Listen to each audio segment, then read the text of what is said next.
Hey everyone, video number 3. I'm getting to where I'm like really liking this. So, and I've watched my other videos and I've kind of identified like things I'm doing wrong, things need to change, things need to work on.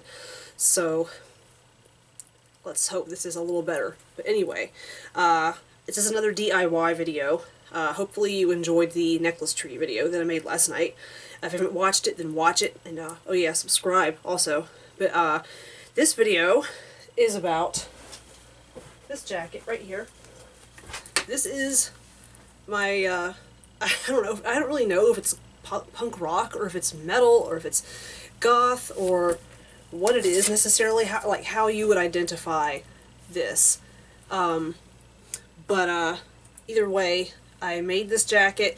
Everywhere I go, people are like, oh my gosh, where'd you get that jacket? Or who made that jacket? And I'm like, oh, well, I made this jacket. And so they're like, oh, well, how did you do it? They want to know more. And so like I've said, I'm going to share my secrets and I'm going to show you, or tell you rather, how you can create a jacket like this. So, and the techniques I'm going to talk about, you don't necessarily have to just apply them to things like jackets or coats or whatever. I mean, the way that I sewed these patches on, you can do it on pants, you can do it on a purse, you can do it on a suitcase, you can do it on, on a hat, on a pillow, or on a bedspread, or you can even make, sew patches onto curtains. I mean, there's so many ways to repurpose items as patches. But anyway, I'm going to tell you about the actual jacket itself. The actual jacket itself is a Faded Glory. It's actually a men's jacket, and I got it at Walmart. It is solid black. It's a bit faded, but it is black, and it does have this nice like fuzzy lining on the inside. I really like that because I wear this jacket like pretty much from November up until the middle of March, because when I get out of bed in the morning to go to my job, it's extremely cold outside. I mean, I'm driving to work at 10 till 6 in the morning, and I live in the Ohio Valley, and it gets really nasty here. Early in the morning, it's freezing, it's damp, it's horrible. I mean, it's gotten below 0 here before, but that's not normal. But this jacket is nice and heavy, and the patches definitely add an extra layer to your warmth and insulation. But anyway, I wear this jacket everywhere, and this is the heavy jacket that I have. It's the only heavy jacket that I have, really. I need to get more jackets. But I got it at Walmart, and being that it was a men's jacket, like, I would put it on, and it was like kind of lumpy and amorphous, like it wasn't shaped like a woman's body. But I wanted a men's jacket because I like nice long sleeves. I don't like jackets that, like, when you do like this, the sleeves come up to here. I just hate that. And I like a nice long jacket that comes down like at least long enough to kind of cover my butt and kind of, just cover well enough, because I don't like short jackets either, because when I'm riding in my bus seat, it'll like short jackets like slowly bunched up my backside, and I can't stand that. It's very uncomfortable. So I like a nice long jacket, and also they look nicer, like they make me look like thinner. So, and I'm all about dressing in order to make myself look thinner, so as you can see. But anyway, so being that it was shaped like a men's jacket, basically what I did was I put it on inside out, and I took straight pins and I used a marker too, and just kind of like marked like and pinned off like the shape of where it needed to be cut and sewn. And as I did that, you have to be careful, because the reason you do it inside out is because when you go to sew it, it's going to have to be inside out. And this is from back when I was doing all of my sewing by hand. Move this over a little bit so you can see. But here is the seam that I made, and that's just from the base of the armpit down to where it ends at my hip. And so I did use just regular needle and thread, so by hand. It really didn't take that long. It was tough to push the needle through because this is somewhat heavy material, and it's kind of stretchy too. So if you're sewing something that's stretchy, whether it's by machine or by hand, one way you can keep yourself from screwing up the fabric is if you take paper. I mean just like printer paper or just like a piece of parchment or something and put it underneath the material and just go ahead and stick it in with the straight pins to hold it in place. It'll keep the material from stretching and moving while you're trying to work with it. But anyway, so once I sewed it in the sides so that it's more of an hourglass shape, then I went through a box of old t-shirts I've been saving. I'm one of those people that, like, if I can't wear a t-shirt anymore but I really like the design in the front and I really want to preserve it, I'll fold it up and I'll put it away somewhere until I have the perfect thing for it. And because what you can do is you can cut out the design off the front just with a basic pair of, just use sewing scissors. And I will tell you that not all scissors are created equally. So if you can afford it, get yourself a good pair of sewing scissors. These are my old sewing scissors. They're still extremely sharp. They were like $15 or $16. I got them at Joann. They're Fiskars, and I recommend Fiskars. They are definitely a superior brand. They last a whole lot longer. The handle doesn't become loose, and the blade stays nice and sharp. So, but anyway, these are my old pair. My new pair, I'm not really sure where they are. I think I have an idea of where they are, but anyway, I'll show them to you in another video, but they're more like closer to $30. And you'll see why when I show them to you later in another video. But anyway, yes, do use fabric scissors. Don't use like this crap here, okay? For one thing, this pair of scissors is like, oh my gosh, I've had these since I was in the 4th grade, so that would be 1994. I mean, my god. Yeah, I wouldn't dream of using these. These are like still actually very nice and sharp, but they're for paper. Scissors that are for paper are not going to work on material. You're going to have a tough time controlling the direction in which the scissors are going, and your hands will get a little sore. And also trying to cut fabric with paper scissors, it's just messy. Just don't do it. So anyway, get yourself a pair of fabric scissors. But you cut out the design on the front of the t-shirt, or on the back, or whatever. It doesn't even have to be a t-shirt either. Like if you have anything that has some kind of interesting print or design on it, and you want to preserve it, cut it off. Cut it out. But you want to leave some space outside of like the edge of the design. Like I'll show you, hang on, like right here. No, actually no, that's okay. Here we go. See, I cut out letters. This is the word evil on the side of my jacket because I have an evil side. Anyway, see how I left some space? Because you're going to need that space to put your thread. If you don't leave space, then you're going to end up having to sew on top of your design.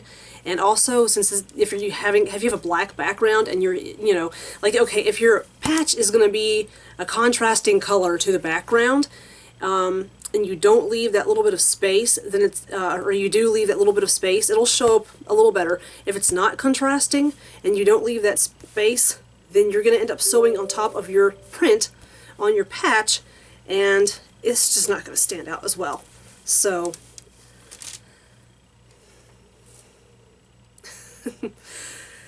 anyhow, to sew these patches on, what I used for the biggest one on the back, this is the first one that I did actually on the very back. I used a larger sewing needle that had like a larger opening like up in the eye of the needle. So, but what I used actually was friendship bracelet thread is what I used to sew on this big, I don't know what you call her, I don't know if she's just like a nun or just a lady. Anyway, but yeah, I used friendship thread. And if you're sewing like using a lot of black and white looking patches, I recommend using bright colors actually, because it adds an extra layer of entertainment and contrast and color to your jacket. So I used red.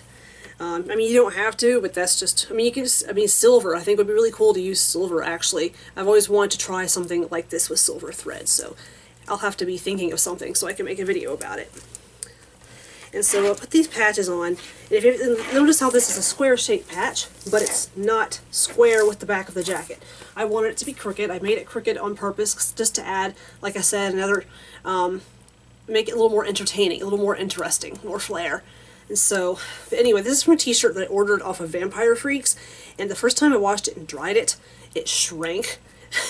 I was furious, and so, I mean, it was only like 18 bucks. I got it on sale, so whatever. Instead of contacting Vampire Freaks and bitching them out or whatever and demanding a refund, I'm like, well, you know, whatever.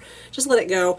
And so I cut the back, so I cut the front of the t-shirt off and sewed it onto the back of the jacket. And I've got the remnants of an old Pink Floyd t-shirt here too. And this thing that says Rock Brigade, that is actually from a Def Leppard t-shirt that I found at a comic book shop. It was like 3 sizes too big, and I thought, well, you know, since I like long t-shirts, I'll just sew it so that it fits me, and I'll cut the sleeves off and cut the collar out, because that's what I do to my t-shirts. I always cut the collar out because I can't stand a collar being up against my neck. It just really bothers me for some reason. It makes me feel like I can't breathe. Because like I said, I have asthma, so like stuff being like tight on my shoulders and my neck really agitates me. It just makes me nervous. But anyway, I got this shirt home and started to look at it, and I realized that like the print was cattywampus. It was crooked, and I was really upset. But then again, I only spent a few bucks on it, so not a big deal. I'm like, well, I'll just add it to my jacket. So I did, and it's on the sleeve. And this skull here is actually from a pair of old boxer shorts. I can't remember who they belonged to. I want to say they belonged to my daughter's dad. No, either boxer shorts or swim trunks. Swim trunks, yes, it was swimming trunks. So I don't know how I ended up with these trunks after he and I broke up, but I did, and so I saved the patch because I thought it was really cool. So, and then, ooh, this is neat. I was wearing this jacket the very last night that the Spitfire Saloon in Cleveland was open. They're shut down for a while to do some remodeling and to do some fixing up, and I mean, you know, a punk rock bar is supposed to be a little bit grungy and a little bit shabby, and, you know, but I mean, this was to the point where there was like old like fixtures and junk hanging out of the ceiling that didn't even work anymore. Dusty, kind of nasty. It was getting to where like okay, this place needed a freaking facelift so bad. But the very last night that they were open, the owner was there, and I don't know if he bought it or rented it, but he had one of those like hot press like t-shirt printer things where you pick out the design that you want, and you lay your t-shirt or your jacket or whatever inside the press, and then he puts the stencil or the design on upside down, and then pulls the top part down. It kind of looks like a panini maker, except it's for melting a design onto a t-shirt or a jacket or something. But anyway, I had this jacket, and the stickers were basically, I think he was just giving them out for, like, if you were drinking a beer, like if you had purchased something to drink that night, like, oh hey, all right, fine, you can get a you know, one of these things. So he did it on the pocket, and when he did it, he pushed down really hard, because ever since that night, the zipper has not quite been the same. It's a little tougher to zip up. So, oh well. And I even have a patch. Let's see, here we go. Oh, here's more of the Def Leppard t-shirt.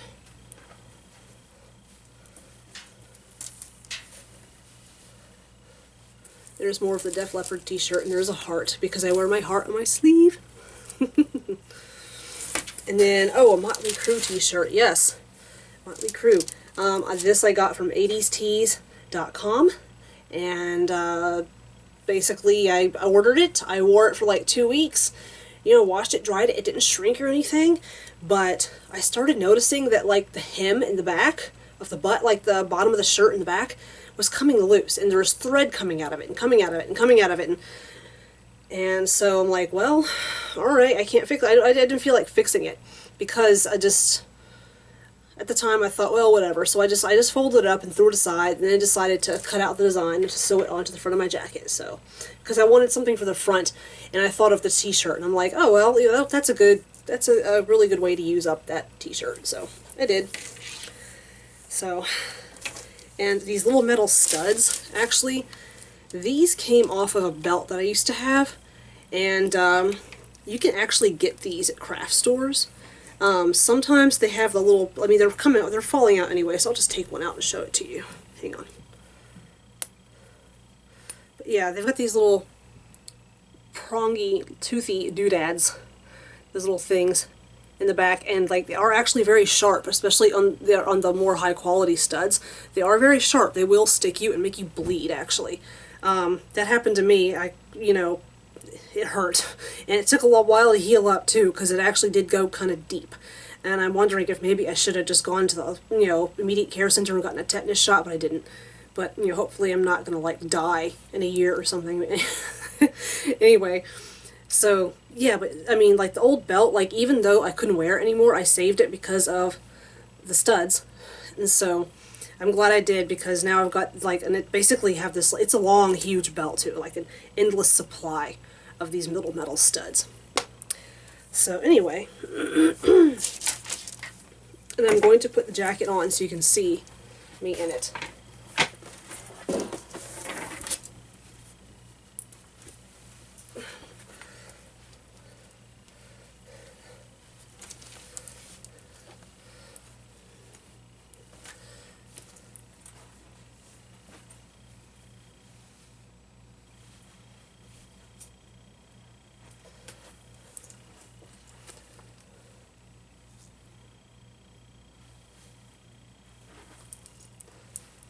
So, you'll see what I mean about the zipper. See? Nice long sleeves. You can see like all the studs are pretty much falling off of this sleeve, because this is the hand that I use to activate the parking brake and to operate the gear shift on my school bus. And so like actually every once in a while I'll be driving, and like I'll get to one of my stops and I'll pull the parking brake, or I'll mess with the gear shift or something, and I'll hear something fall to the floor, and I'll look down, and it's one of my studs. And so sometimes I save them, sometimes I don't. If I can retrieve it off the floor immediately and put it aside where one of the kids can't pick it up, then I'll get it. But if it's not there, if I can't find it, like if it's already gone down the steps, or maybe if a kid's already picked it up or something, then I really don't have a choice. I mean, so yeah, there's the jacket. And I'll take the hat off for a second. Yeah, my hair is a disaster today, by the way. That's why. But it's a nice big hood too. That's one thing. Another thing I like about men's jackets and like buying them too big is because the hood is nice and big, and you can put like a hat underneath the hood if it's really cold outside. I mean, like I said, we do get mornings where it's like 5 degrees outside with a wind chill of like -4, and it's like icy and damp and disgusting, and so yeah.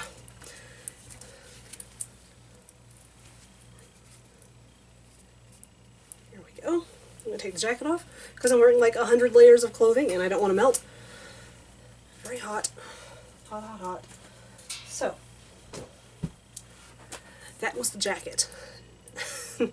So since I'm dressed up today, I'm just going to go ahead and give you guys like an outfit of the day, or what have you. So anyway, let's start with the corset. This corset, I forget the brand, but I found it on Amazon. I really like it a lot because I ordered it in long line. Long line means it's not a short corset. It's going to start like just kind of beneath your armpit, and then it's going to come down like just to like where your hip socket is. I don't like short corsets. Same reason I don't like short jackets. I mean, I'm kind of tall. I'm like 5'7" or 5'8" or something. I mean, it seems like every time I go to the doctor's office and they take my height, they give me a different number. It's kind of weird. I know I'm not getting taller and then shrinking, so I don't know if or it must be their equipment. But anyway, I'm kind of tall and I don't like short stuff. For one thing, I'm a little bit flabby, and is shorter corsets like digging into like the belly flab is very uncomfortable. And also shorter corsets do not cover up my chest properly. Yeah, I'm kind of endowed in the chest area, and I don't, anything, I have to be careful about the clothing that I buy and bras and stuff, just because I can't stand jiggling, and I'm kind of modest. I mean, I'm just never felt the need to show a lot of skin, so I like a corset that'll come up kind of high. But anyway, my only true complaint about this particular corset is that when I bought it, the seller in the description of the product said that it was steel boned. This is not a steel bone. Like, if I can bend this much, it's not steel. So I don't know what the deal is, but the busk is definitely steel. The busk is this part here, where it's got like the hook, it's like a hook and eye thing going, and then like there's like an under structure that's sewn into the corset. That's the busk. And wearing a corset, be warned that you can't bend over.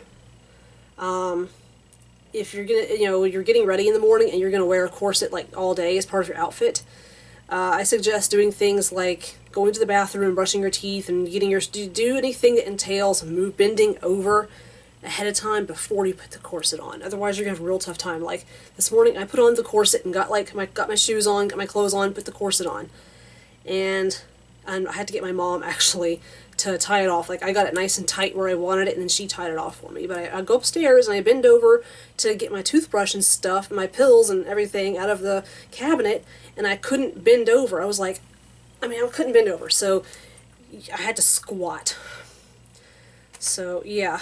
My posture's really good, though. I'm not slouching at all, and I'm standing up nice and straight. So, but underneath the corset, I have this other shirt that I ordered on also got from Amazon. It's supposed to be like a tunic with like this lace and these bell sleeves. So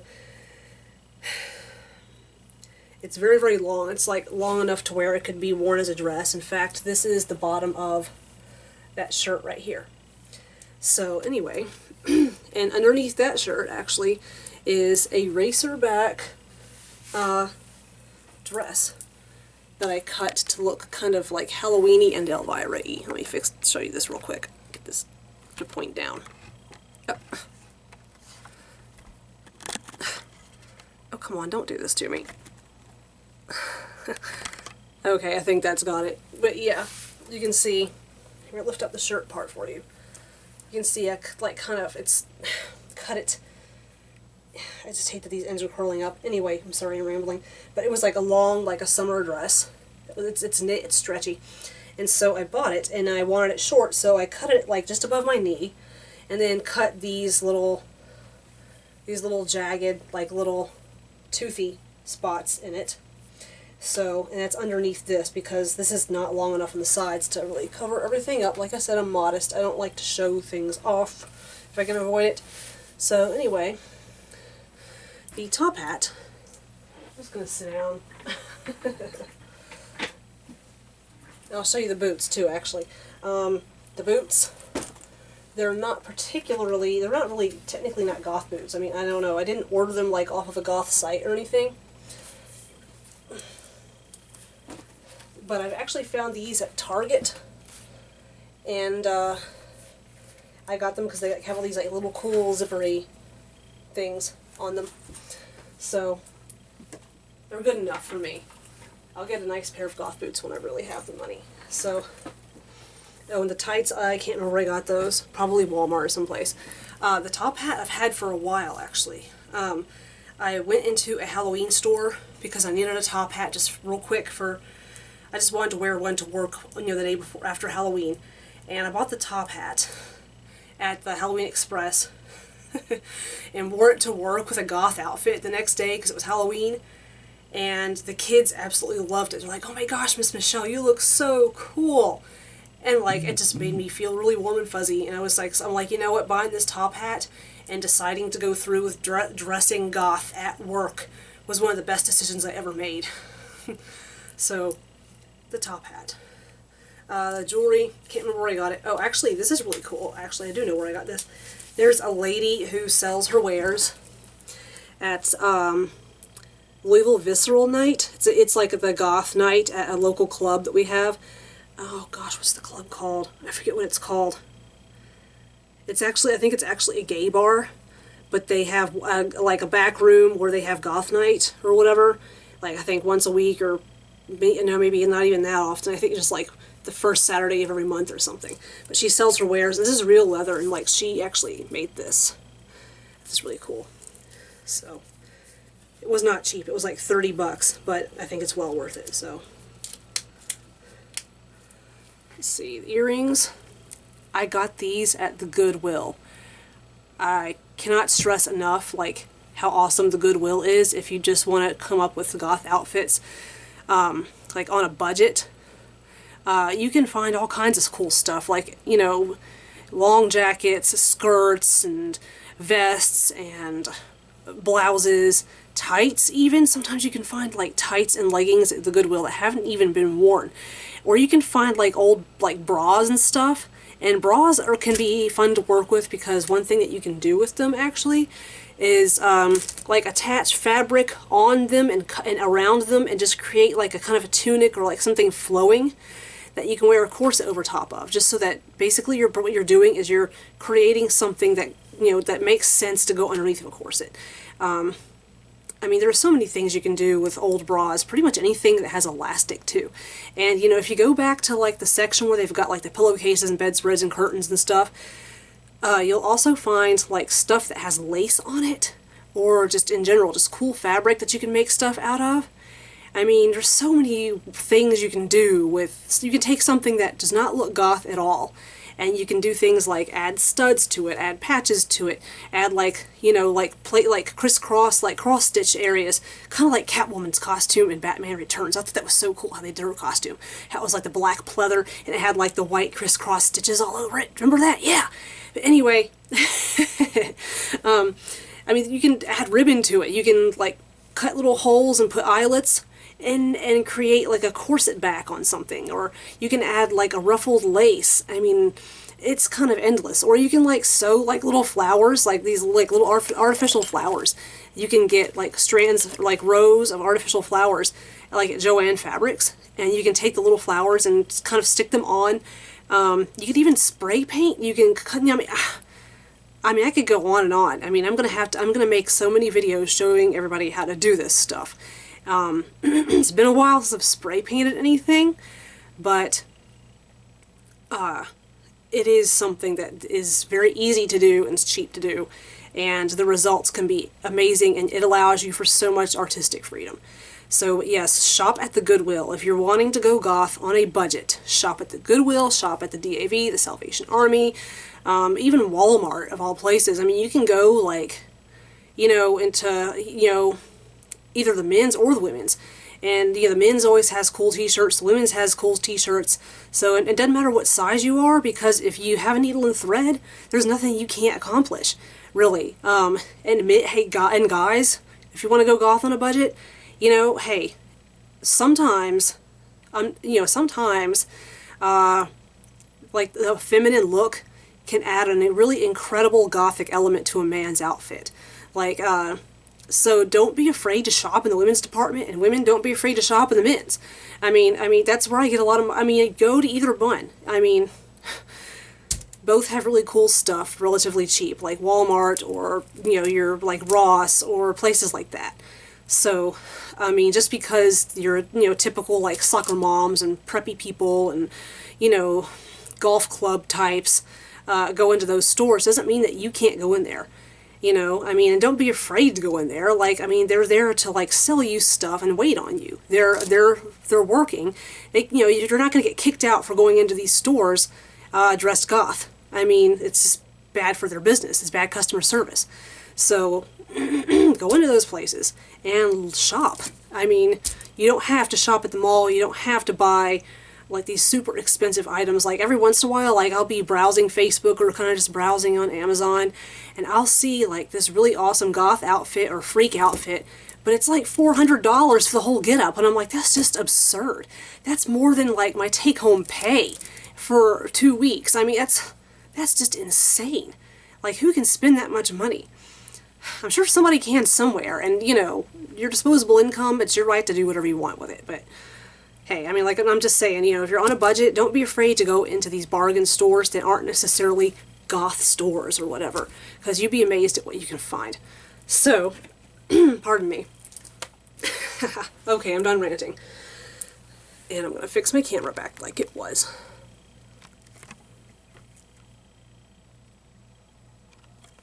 There we go.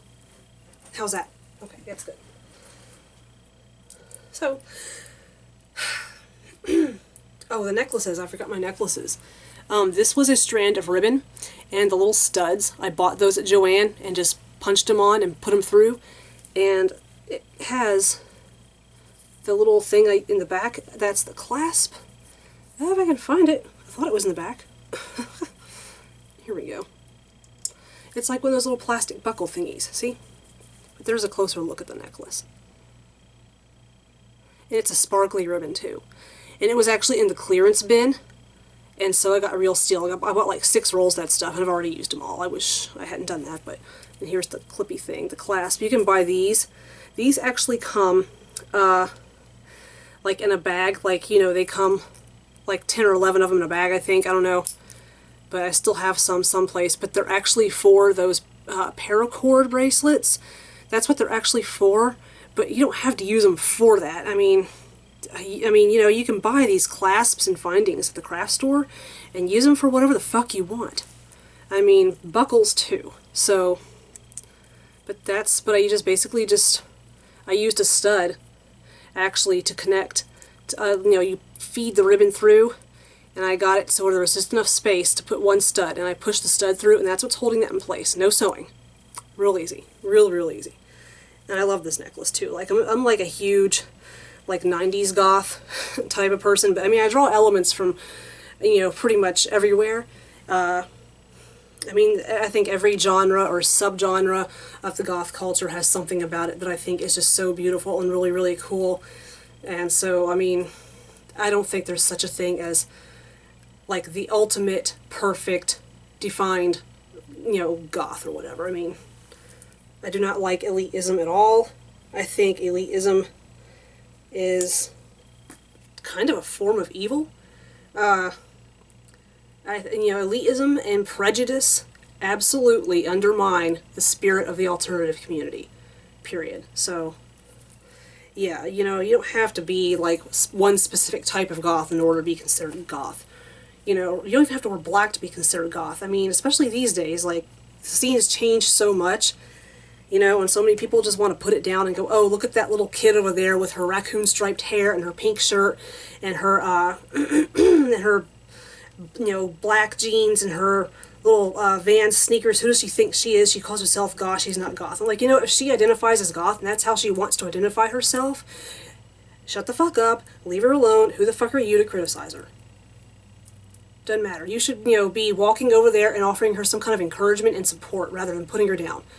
You know, because think about it when you were like a teenager, when you were like 12, 13 years old, or when you were a baby bat. I'm sure you got a lot of bullshit from like your family and from kids at school who suddenly didn't want to hang out with you anymore. So just, you know, be reminded we were all baby bats once. So think before you speak. But anyway, okay, I just ranted. I'm so sorry. But anyway, although what I said is true and I meant it. So anyhow, this is just a little Ankh pendant. It's pewter. I got it at the Kentucky State Fair from I guess they were a hippie couple. I really don't know. They were really interesting people. They were nice to talk to. But they were selling all these really cool pendants. And this was one of them. It was like 13 bucks. And I'm like, oh god, I have to have it. And so I just strung it on some cotton cord with some little shiny, like iridescent looking, like, they're black, but like if you hold, depending on how you hold them in the light, they change color. It's really neat. So, yeah. You know what? I think that's it. So, outfit of the day, DIY jacket. And if you have any questions, definitely leave a comment. Definitely subscribe if you want to learn more about DIY stuff, or, you know, how to repurpose non-goth outfits to create goth outfits. So if you want to hear more about these things, definitely leave comments. I'm also, at this stage, since this is only my 3rd video, I'm definitely wide open as far as like critique goes. Like I said, I've already identified some problems I need to work on in my videos, and I think I've made a huge leap from last night when I was doing my necklace tree how-to to today. Like, there's already like a tremendous difference, and I feel like since I'm kind of dressed up, I feel like I'm carrying myself a little differently. I'm a little more confident and I'm a little more poised. So I do need to apologize though. The thing with like me clearing my throat and hacking a little bit, that's not gonna go away. I have asthma, I have real bad allergies. My days and nights living with a constant flow of mucus is kind of a nightmare, so I'd appreciate sympathy rather than criticism on that. I can't help it. It's just, I've suffered from it my whole life. My entire life, everywhere I've gone, I've had to clear my throat every few minutes. I've, a little bit of coughing, sniffling, sneezing. Eventually you'll probably see me have to like suddenly stop and blow my nose during a video. I can't help it. So, yeah, I do apologize for that. You're just going to have to forgive me and let it slide. It's just part of how things are with me. I can't help it. So, but anyway, thank you so much for watching. Comment, subscribe, all that stuff. And until next time, bye.